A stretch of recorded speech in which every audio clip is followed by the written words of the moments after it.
ఇది కాలం. సో చిన్న పిల్లాడికి కూడా మానవజాతి జ్ఞానమంతా మునివేళ్లపై అందుబాటులో ఉంది. సో ఇలాంటి కాలంలో ఎవరైనా ఏదైనా అడిగితే నాకు తెలియదు అని చెప్పడం ఒక మూర్ఖత్వంగా, ఒక సిగ్గుపడాల్సిన విషయంగా సొసైటీ బోధిస్తుంది. అది అప్పుడే కాదు, అది ఏ కాలంలో అయినా నాకు అన్నీ తెలుసు అనేవాణ్ణి ఒక జీనియస్గా, నాకేం తెలియదు అనేవాణ్ణి ఒక దద్దమ్మగా ట్రీట్ చేస్తుంది.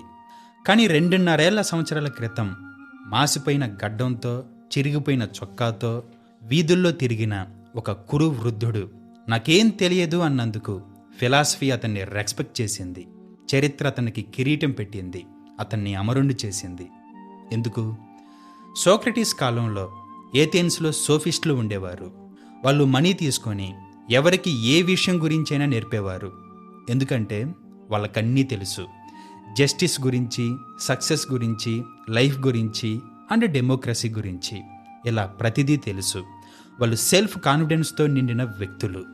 సరిగ్గా ఆ టైంలో సోక్రటీస్ వచ్చి ఐ డోంట్ నో అన్నాడు.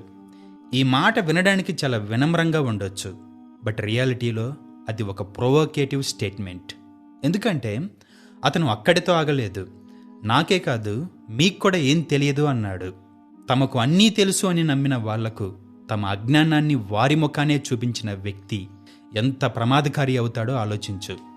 ఫర్ ఎగ్జాంపుల్, ప్లేటో డైలాగ్స్ అనే బుక్లో సోక్రటీస్ మెనో అనే స్టూడెంట్ మధ్య జరిగిన ఒక కన్వర్జేషన్ ఉంటుంది.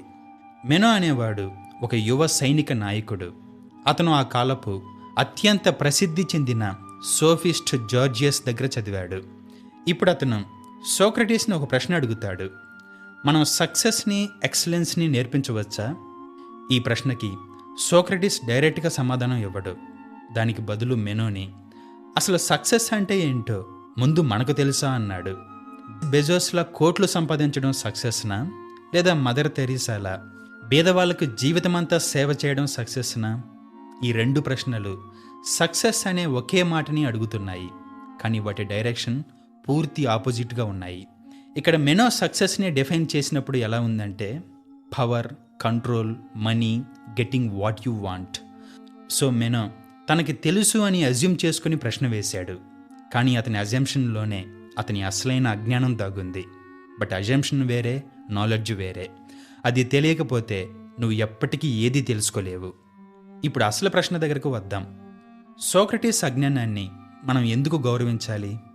అతనికి వేలాది పేజీల డైలాగ్స్ ఉన్నాయి. వాటిలో పదే పదే నాకు తెలియదు అని చెప్తాడు. కానీ ఒక్కసారి మాత్రం నిజంగా నాకు తెలుసు అని చెప్పాడు. అదేంటంటే ఒపీనియన్కి, నాలెడ్జ్కి మధ్య తేడా ఉంటుందని. ఇది చాలా చిన్న మాటలా ఉండొచ్చు, కానీ ఫిలాసఫీకి ఇదొక పునాది రాయి. ఎందుకంటే మనకి చాలా ఒపీనియన్స్ ఉంటాయి. దేశం గురించి, దేవుడి గురించి, ధర్మం గురించి, లైఫ్ గురించి, ఇలా చాలా ఉంటాయి.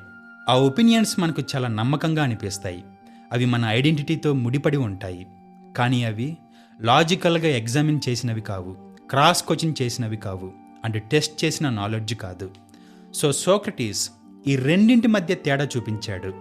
ఒపీనియన్ని నాలెడ్జ్ అని నమ్మడమే అత్యంత ప్రమాదకరమైన అజ్ఞానం అని చెప్పాడు. అండ్ సిసిరో ఏమన్నాడంటే సోక్రటీస్ ఫిలాసఫీని స్వర్గం నుండి భూమికి దింపాడు అన్నాడు. అంటే ఏంటంటే అతనికి ముందున్న ఫిలాసఫర్స్ కాస్మాలజీ గురించి, న్యాచురల్ వరల్డ్ గురించి అండ్ యాటమ్స్ గురించి ఆలోచించారు. బట్ సోక్రటీస్ మాత్రం ఆ ప్రశ్నలు వేయడానికి ముందు ఒక ప్రశ్న అడుగు. నువ్వు ఎలా జీవించాలి? నీకేం తెలుసు? ఏం తెలియదు? న్యాయం అంటే ఏంటి?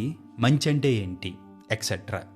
ఎందుకంటే ఈ ప్రశ్నలు కాస్మాలజీ కంటే తక్కువేం కాదు. ఇవి నీ రోజువారీ జీవితాన్ని నిర్ణయిస్తాయి. ఈ ప్రశ్నల్ని గాలికి వదిలేయకుండా సైంటిఫిక్ ఇన్వెస్టిగేట్ చేయమని చెప్పాడు. ఇప్పుడు మన దగ్గరకు వద్దాం. మనందరి దగ్గర ఇప్పుడు ఏఏ ఉంది.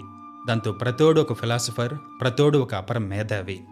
యూట్యూబ్లో, ఇన్స్టాలో మనం 2 మాటలు చెప్పి దానికి బ్యాక్గ్రౌండ్ మ్యూజిక్తో, స్లో ఎలివేషన్స్తో మన ముడ్డి కింద జాకీ వేసుకొని మనల్ని మనమే లేపుకొని హీరోల్లా ఫీల్ అవుతున్నాం. దాని ఫలితం మనకి అన్నీ తెలుసు అనే ఇల్యూజన్లో బ్రతుకుతున్నాం. బట్ ఇక్కడ ప్రశ్న ఏంటంటే నీకు అన్నీ తెలుసా? కనీసం నీ గురించి నీకు తెలుసా? తెలుసు అని నటించడం సులభం, తెలియదు అని ఒప్పుకోవడానికి చాలా సాహసం కావాలి.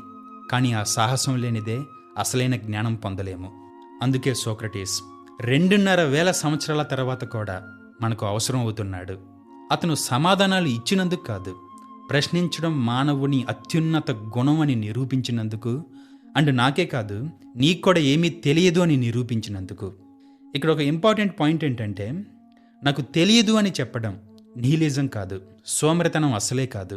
అది ఒక యాక్టివ్ లివింగ్ ఇగ్నోరెన్స్, ప్రతి సమాధానాన్ని మళ్ళీ ప్రశ్నించే శక్తి.